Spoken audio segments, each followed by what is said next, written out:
California regulators are launching their most health protective program ever to test drinking water for lead in licensed childcare facilities. New guidelines also require significant reductions in lead detected. Here to talk more about this is Susan Little, Senior Advocate of California Government Affairs. Thank you so much, Susan, for joining us to talk about this really important issue. I know that lead is sometimes called the silent epidemic. Talk about these new guidelines and how helpful they'll be in possibly saving children's lives, making sure that they live healthy, productive lives, because lead is in our water. That's right. That's right. So this is an exciting new program that California has launched, and it's a result of a bill that Assemblymember Chris Holden authored along with our help, with our support back in 2018. And this bill requires childcare centers, all licensed childcare centers in California, to test their drinking water for lead and to continue to test it over time, since lead is very unstable. So this program now, the guidelines for this program have just rolled out, and this for the first time ever, California is setting a goal of getting all lead out of the drinking water that children drink in childcare centers. And this is a great step forward because, as we know, there is no safe level of lead in children's drinking water. And we should be working very hard to get it out of all of the lead in our drinking water system. Right.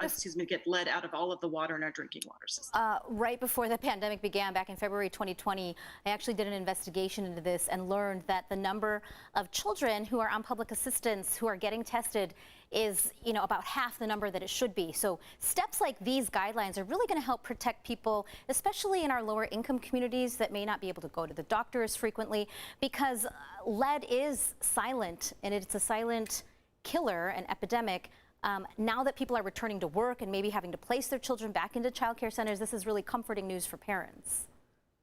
Absolutely. And we know yes, the number of children who are at risk of lead poisoning and lead exposure are not getting lead tested as they should.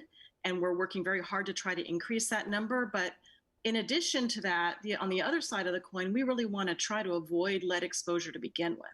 And so this is a great step forward, especially since so many children in our state, over 700,000, spend a large portion of their day in licensed childcare centers like this. And many of these children are infants and toddlers that drink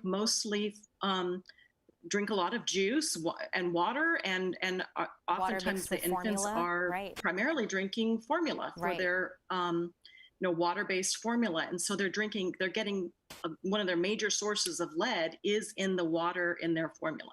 One of the things I learned one of the things I learned was here in San Diego, the city of San Diego does not have lead pipes. However, as you mentioned, these new guidelines affect child care centers that are licensed, and so these could be residential properties or businesses or schools that have this certain type of license, and that's what's so crucial here, to get that water tested.